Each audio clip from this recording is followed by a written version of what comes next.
Sir আসুন Arup sir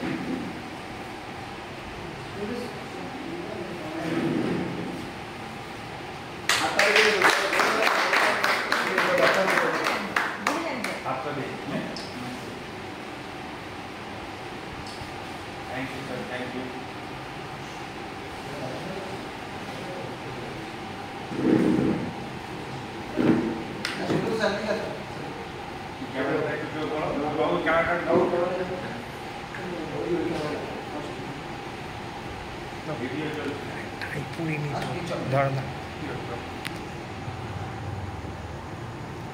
তো আমাদের টিমের কামিং ব্রোঞ্জ ডিরেক্টর আমাদের স্যারকে সম্বর্ধনা জানাচ্ছে।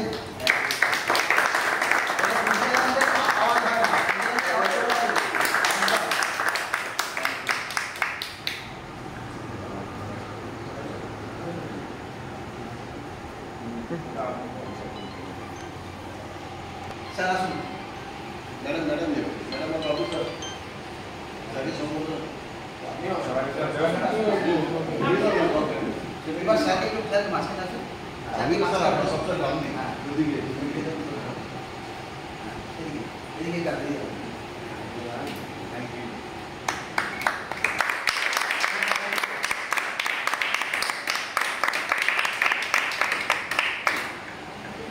Thank you, sir.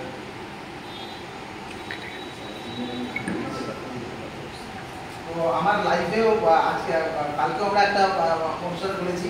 তো আমি স্যার মানে আউটস্ট্যান্ডিং এরকম একটা সুইজারল্যান্ডে যাচ্ছে ভাবতে পারছি না। তো এরকম অনুষ্ঠান আমি চাইবো আপনারা মন দিয়ে করুন এবং সুইজারল্যান্ড মানে সত্যি। আর স্যার কীভাবে ওই কদিন থাকবে আর আমাদেরকে বারবার বলেছে হোয়াটসঅ্যাপে ছবি পাঠাবে। তো আমরা মানে আমি ব্যক্তিগতভাবে খুব লাকি যে এই অনুষ্ঠানের মধ্যে আমি আছি। তো আমরা সবাই মিলে স্যারকে একটু জোরে করতালির মাধ্যমে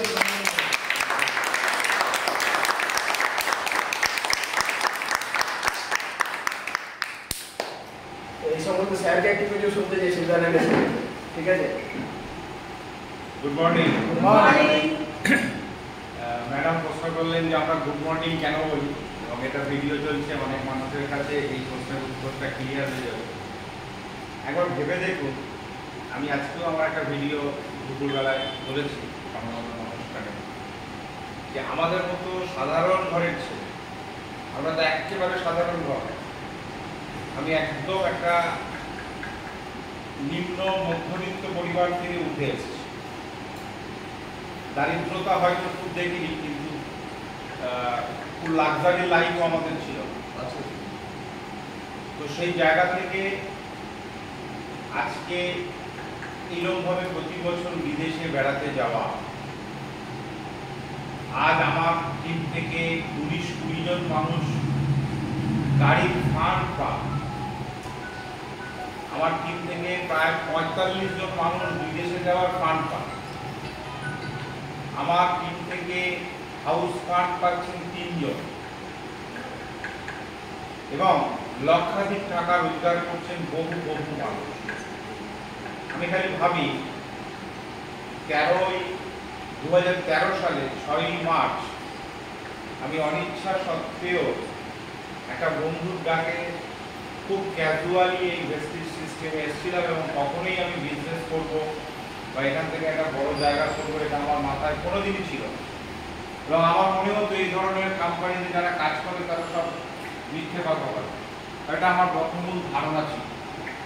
আমি আপনাদের আগেই বলেছি, তামিল ভাষায় যদি একটা কবিতা আপনি শোনেন, তামিল ভাষা যদি না জানেন, সেই কবিতাটা কি বক্তব্য কি আপনার জানা সম্ভব নয়। তেমনি অনেক মানুষের কাছে মাল্টি লেভেল বা ডাইরেক্ট সেলিং একটা অজানা বিষয়। আর সমাজের কাছে বেশিরভাগ মানুষ মনে করে যে আমি জানি, ও এটা ওই কোম্পানির মতো, ও এটা সেই। তা আপনারা একবার ফিল করুন যে এই সিস্টেমটা কত বড় পাওয়ার আছে। আজ আমার শ্রদ্ধেয় স্যার দেবকুমার মন্ডল স্যারের কথাই চিন্তা করুন, অন অ্যাভারেজ 10 লক্ষ টাকা মাসে রোজগার, পরিবার কি রাজমিস্ত্রি পরিবার থেকে উঠে আসে, দুবেলা দুপুর খেতে পাওয়া তার কাছে একটা বিরাট বড় কি ছিল চ্যালেঞ্জ। সেই ভদ্রলোকের হাত ধরে আজকে 86টা মানুষের কাছে 4 হুইলার আছে, তার মধ্যে আমি একজন। তাহলে পাওয়া, বহু লোক সরকারি চাকরি করেন বা ভালো জায়গায় চাকরি করেন, অনেকে ভাবেন আমি খুব ভালো, ঠিক আপনি ভালো জায়গায় আছেন, আপনার পরিবার ভালো জায়গায় আছে, কিন্তু সমাজের কাছে আপনি কি বার্তা দিচ্ছেন, সমাজ আপনার দ্বারা কি উপকৃত হচ্ছে? সেখানে হয়তো আপনি একটা নিজে ব্যক্তিগত উদ্যোগ নিয়ে কোনো সমাজসেবার কাজ করছেন, কিন্তু ইন জেনারেল আমরা ভাবছি যে আর কি এটা করার জন্য আপনাকে আলাদা করে কি করতে হচ্ছে? শুধু বাড়ির প্রয়োজনীয় জিনিসগুলো আপনি অন্য প্ল্যাটফর্ম থেকে না নিয়ে আপনি ডাইরেক্টলি কোথা থেকে নেবেন, এই দুটুকু কাজ। আর প্রোডাক্টগুলো ব্যবহার করে ভালো লাগলে আপনি কি করবেন? 5টা মানুষের সাথে গল্প করবেন। আর আজকে যদি আমি রেসিপির সন্ধান না পেতাম, ফ্ল্যাক্সিড বা কৃষি বীজের তেলের সন্ধান না পেতাম, তাহলে হয়তো আমার আজীবন ওই কোলেস্টেরলের জন্য আমাকে ডাক্তারের দেওয়া কোনো একটা অ্যালোপ্যাথি মেডিসিন খেয়ে যেতে হতো, আর তার সাইড এফেক্ট হিসেবে আমার অনেক রোগ আরো বেড়ে যেত, ঠিক কি না? তাহলে আমার লাইফে গুড মর্নিং হয়েছে না হয়নি? ইকোনমিক্যালি গুড মর্নিং হয়েছে, স্ট্যাটাসগত দিক থেকে। আমার অনেক বন্ধু আছে যারা হয়তো হিংসে করে ফেসবুকে দেখে কিন্তু কোনো রিয়াক্ট করে না, ঠিক? সে সকল অনেক বন্ধু ভালো ভালো চাকরি করে, নাম করা তারা অনেকেই আছে, কিন্তু আমার মতে ওরা প্রতি বছর বিদেশ যাক পসিবল নয়।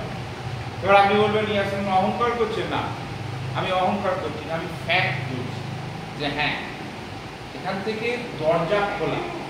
ডাক্তার সবাই হতে পারবে না, সকলের জন্য ডাক্তারের দরজা খোলা নয়। সবাই টিচার হতে পারবে না, টিচারের দরজা সকলের জন্য কি খোলা নয়।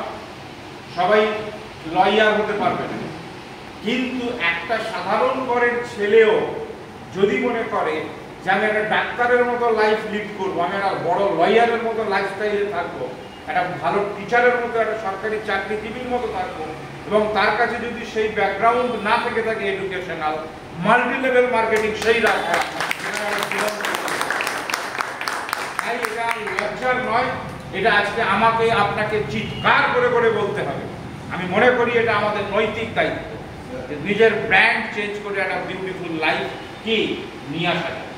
সকলকে বলবো, নিন্দুকরা বেঁচে থাকবে, পৃথিবী যতদিন থাকবে নিন্দুকরা বেঁচে থাকবে, কিন্তু আমরা ভেস্টিজের মাধ্যমে সিন্ধুক ভরে টাকা রোজগার করবো, আমরা ভেস্টিজের মাধ্যমে ভালো ভালো গাড়ি চলবো এবং পৃথিবীর বহু মানুষকে এই সুযোগ আমরা দেব। এবং থ্যাংকস মিস্টার গৌতম বালি স্যার, দীপক সুর স্যার, কানওয়ারজিৎ সিং স্যার, ধন্যবাদ আমার সেই পিতা মাতাকে যারা আমাকে এই পৃথিবীর আলো দেখিয়েছেন, ধন্যবাদ আমার স্ত্রীকে যে প্রতি মুহূর্তে আমার পাশে থেকেছে, ধন্যবাদ আমার দুটো কন্যা সন্তানকে যারা প্রতি মুহূর্তে আমার এই কাজের জন্য আমাকে মেন্টালি সাপোর্ট দেয়, ধন্যবাদ আমার সেই upline mister Debkumar Mondal, Sushanta Haldar sir, এবং প্রতিটা আমার টিম মেম্বার, সে যে যেখানেই থাক ভারতবর্ষে, অনেকের সাথে হয়তো আমার আলাপ নেই, তাদের প্রতিটা মানুষের অবদান আজকে আমাকে এরকম একটা জায়গায়, আমার মাঝে মাঝে ভাবতে অবাক লাগে কোন ফ্যামিলি থেকে আমরা বিলং করে আছি, কি লাইফে প্রতিটা সেকেন্ড এরকম একটা ভালোবাসা। আমি চিনতাম না পার্থ স্যারকে, আমি চিনতাম না সুশান্ত স্যারকে, আমি দীপঙ্কর মোদারকে চিনতাম না, কিন্তু আজকে তারা কেউ আমার একটা নিকট আত্মীয়ের থেকে কম নয়। আজকে সাবিক ভরামি স্যার আছেন, শোভা ম্যাডাম আছেন, জুলফিকার আলী খান স্যার আছেন, আলমগীর স্যার আছেন, এরকম অজস্র যাদের নাম নিতে পারলাম না, সেই সকল মেম্বারদেরকেও আমার হৃদয়ের অন্তঃস্থল থেকে আমি তাদেরকে ধন্যবাদ জানাই। সকলে আসুন ভেস্টিজ পরিবারে মিলে আমরা একটা ইতিহাস রচনা করি। আবারও আপনাদেরকে ধন্যবাদ জানাই। সকলে ভালো থাকুন।